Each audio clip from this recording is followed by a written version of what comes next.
All right, we're live. Hi, everyone. We are live, and I have our guest here today, Dr. Jessie Mahoney. We are doing our live series for mental wellness, and today is the second day. Dr. Jessie Mahoney is a pediatrician. She's also a mindfulness coach. Talking about mindfulness and mindset management as a tool for finding calm even in the chaos. Welcome. Thank you so much. Do you want, I can just start a little bit. And the reason that I picked this topic is, as you actually mentioned, just as we were getting started, this just chaos around us. And every day it seems like there's a new bit of chaos to add into the pool of what's been going on this year.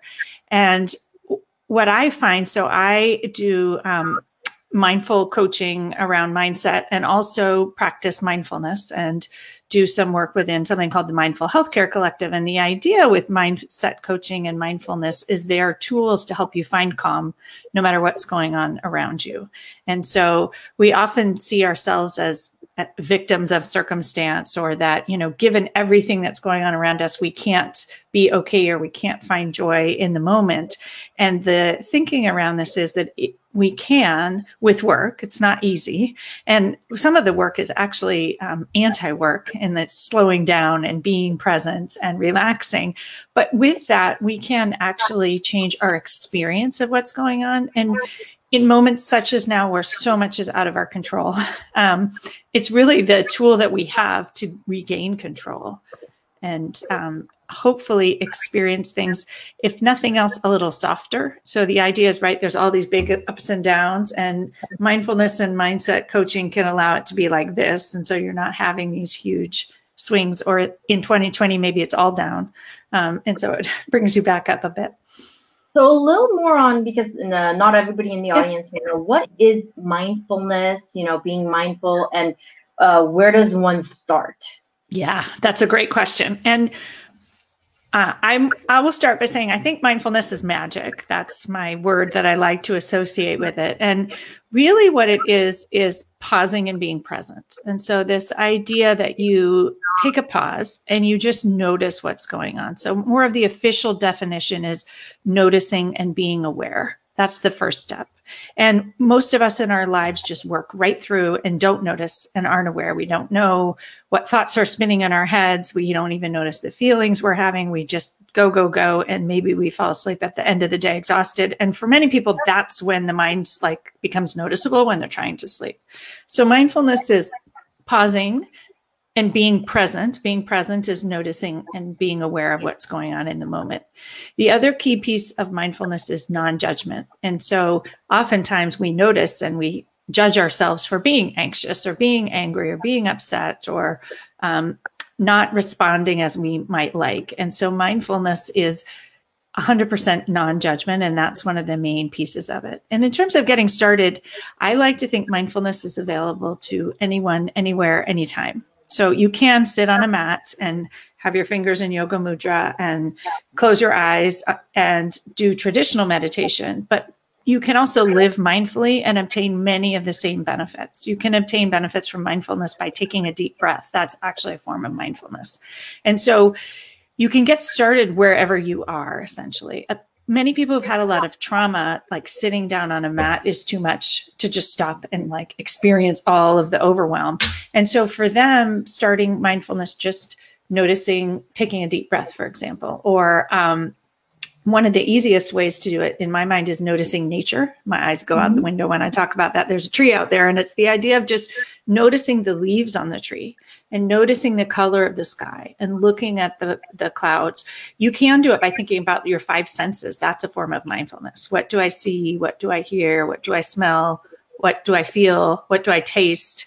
If you're by the ocean, you might taste a little of the salt. You might smell the salts. And so I think it's a really easy tool. The other thing I love is using children as a way to get into mindfulness. Children tend to be much more mindful than the rest of us. And I'm a pediatrician, so I'm all about the kids, right? But they tend to not have all this spin in their head about what's going on. They're just in the moment, and they enjoy the mud puddle, or they enjoy digging in the sand or eating the sand, as the case may be. And so watching them just be in that moment and maybe being in the moment with them. If you've never done mindfulness, that can be beautiful.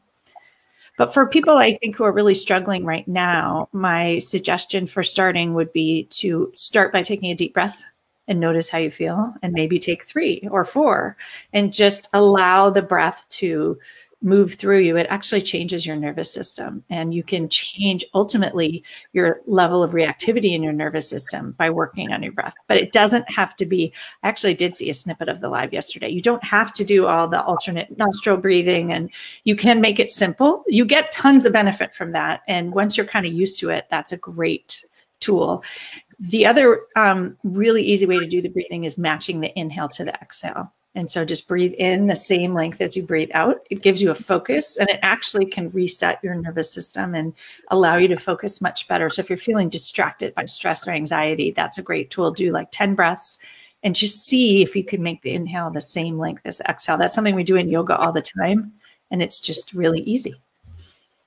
So that would be okay. I think you make an excellent point, and you're absolutely right. You know, any woman you talk to, no one's going to say, oh, I have so much time in my life. You know, everyone is super busy, and most of the time we don't pause and think. And right when you go to sleep, you know, that's when it starts moving, and you're just like, not now, I'm trying to sleep, but you can't help it. But what you're saying is what we need to do is throughout the day, you know, when we have even a few seconds, just pause, you know, take note of your breath, take note of your smell, your other senses, take note of nature, you know, and by doing that, that's being mindful, and that is going to change just overall your calmness and your, you know, help with the anxiety that you might be having. And so when you go to bed at night, hopefully at that point, you're not going to have your mind running, you know? And who can benefit from coaching for mindfulness? Well, everybody is really the answer, because I think we all have this intent to sort of be mindful, but being mindful, first of all, takes practice. We call it a practice, and it is and it takes practice. There isn't a wrong way to do it. You can start anywhere, but I think many of us don't know what to do. And what I really like to think is mindfulness creates space. So it allows you to start breathing deeply and notice. But what happens when you notice is you notice all the thoughts, and you notice all the feelings, and you have this, the second step of it is sort of letting go, right? Without judgment, you just say, oh, this is where we are. It's the acceptance and allowing. And then the next part is the intention of how do you want to experience life? How do you want to show up, given that all this crazy stuff in the world is happening? And I'm just taking that like as for granted. Then you show up with intention. And so figuring out how you want to show up and tools to do that is where the mindful coaching comes in. Because what I find is a lot of people get the mindfulness down, and they do a bit of it, and they start feeling better and create this space. And then they're not quite sure. They're a little bit ungrounded. What do I do next? You know, now I feel like I can take a deep breath, and there's so much happening there, and there's so many feelings and thoughts. And so the coaching piece is about intention. And I like intention is in yoga as like a wish or an aspiration. And so I like to think of it in simplest terms as how do you want to show up for whatever's happening in the world? How do you want to show up for your kids, for your family, for your job, for your community? And it's not so much goal focused as just like, who do you want to be and how do you want to experience the world? Because that is in our control. Like what's happening is not, but how we choose to experience it and how we let it impact us is. Absolutely. And what tools would you know, what tips or tricks or tools do you have in mind for somebody who to handle anxiety? Yeah, somebody who is having anxiety. Yeah. Well, and I would offer that I think everybody's having anxiety now. We just all have different levels of anxiety because in our world today, lots of anxiety provoking things are happening. Okay. And so the best tool I have for that is to say, of course, I'm anxious. Okay. And just say, accept it. Because we make our anxiety worse by the spin about thinking, oh, I shouldn't be anxious, or I need to make it stop, or I need to fix it.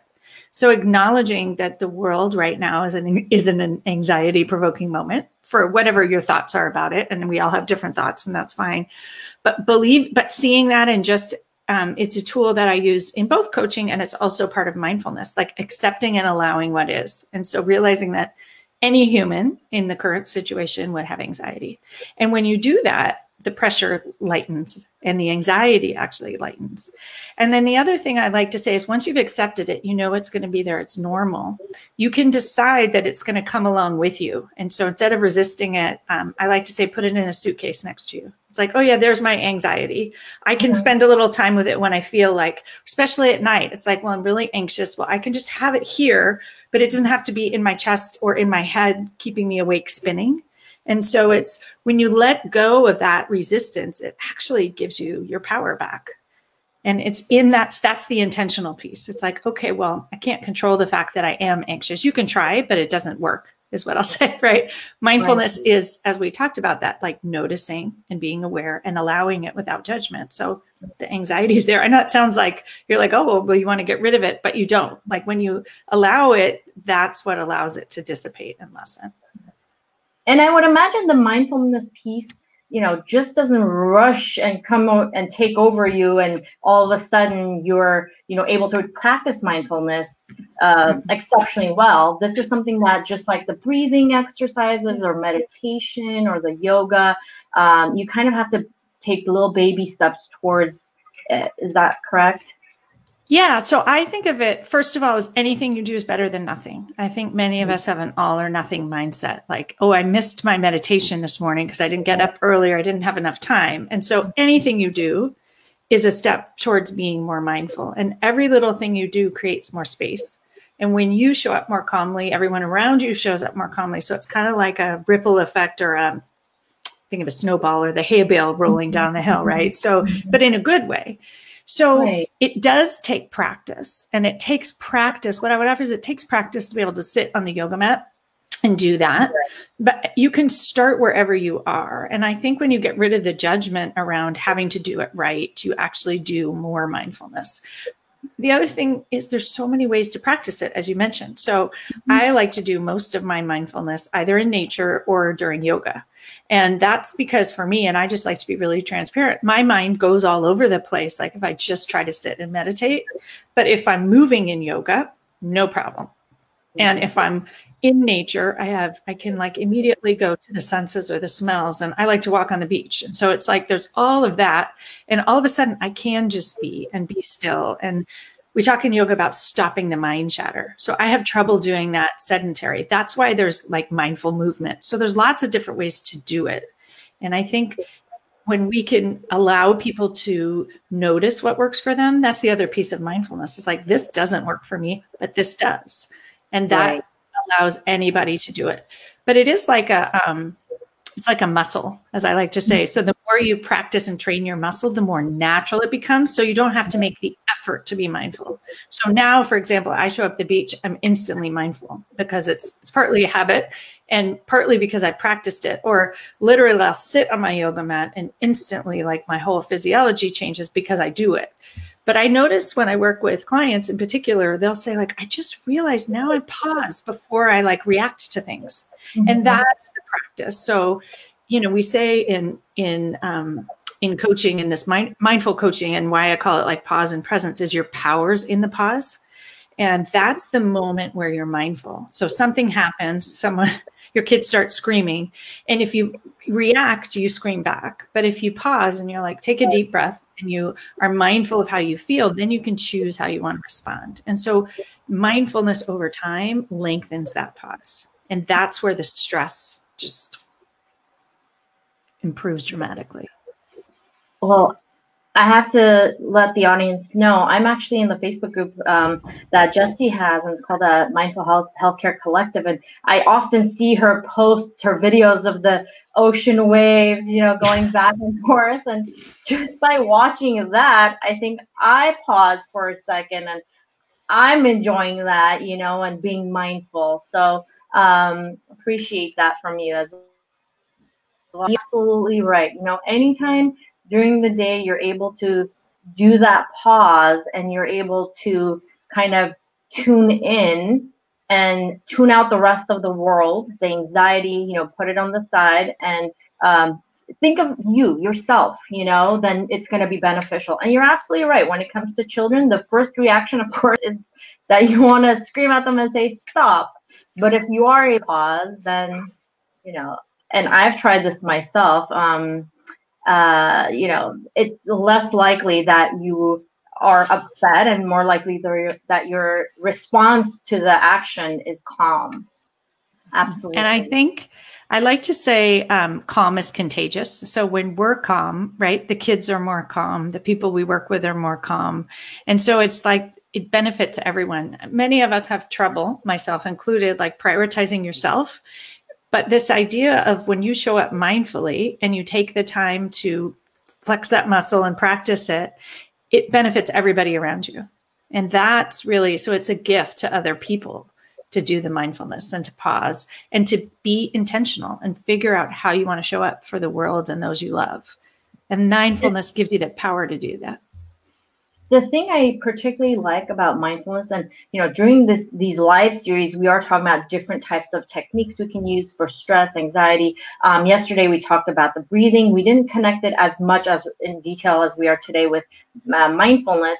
But again, it's a tool that you can use that doesn't take so much time. Let's say meditation. Some people are like, oh, I need to meditate 15 to 20 minutes or whatever, or yoga. Some people are like, I have to do an hour of yoga. This, aspect doesn't take a lot of time. It could just be, 30 seconds here, a minute there, whatever it is, whenever it is that you can incorporate it, yet you can have so much benefit from it. And like you said, it doesn't cost anything to be mindful. It's all up here. So you don't need to buy any fancy equipment. You don't have to go anywhere, even within your home or out in nature. Now with the pandemic, how we're so limited on where we can go. It's nice to have this tool in our toolbox that we can use to help with the stress, to help with the anxiety, to help with everything that's going on around us in this day and age. So absolutely very important topic. I hope that our listeners are, going to take these little hints and all the advice you're giving them and use it on a daily basis. So we appreciate having you on. My pleasure. You just said something that I wanted to reflect on, that, the tool is in your head. And the other thing I'll offer is that the problem is in your head. And so like what's happening outside us is what's happening outside us. And it's our thoughts that it's a problem is really what causes us more of a problem. And it isn't that it's not right or there are bad things happening in the world and that they shouldn't be different. But when we see them as just, this is what's happening outside of me, and what I have is the control to choose a response. And mindfulness gives you this space and that pause to choose it. But when you can train your mind, that's where we do the mindset coaching, right? To approach whatever might be happening that's outside of your control in a way that works better for you. And so your mind is the problem and your mind is the solution. And that's where the mindfulness comes in. And so just seeing that that's the piece that's in your power. We feel so powerless right now with the pandemic out here and all these, terrible things happening in the world. Now, Jessie, if our audience wanted to get in touch with you, what would be the best way if they wanted to understand more about mindfulness coaching? Yeah. So I have a website. That's the easiest way to find me, which is www.jessiemahoney.com. And it's Jessie with an IE, I always say. Some people spell it without. So you can find me directly there. I am also on Facebook, same name. If you're there and that's an easier way to find me, that's the easiest way. I have an Instagram page, but I don't usually look at it. I try to be mindful and limit my social media. And so my website probably is the easiest way. There's a way to email me from there if you want to contact me. Okay, great. And maybe we can also just put it in the comment section as well. Absolutely. Server. Yeah, okay, absolutely. Okay. That would be wonderful. Yeah, thank you again for taking the time and coming on live with us. We're going to continue our live series tomorrow all the way to the end of the week. So any last minute words before we go offline? I'm just grateful that you're doing this and opening up the conversation, because I think it is something that's available and accessible to anyone, anywhere, but they have to know about it and they have to understand a little bit about why it might be worthwhile. So sharing all these different tools about how to be well in this moment when so many people are struggling and so many things are going on is really a gift. So I'm grateful that you're willing to put your time in every day to bring this to people. Jessie, thank you so much, and I appreciate you. Thank you, everyone who is watching. If you are watching it live, give us a like. If you're watching it on replay, give us a like and put hashtag replay in the comment section. And we will see you tomorrow. Bye, everybody.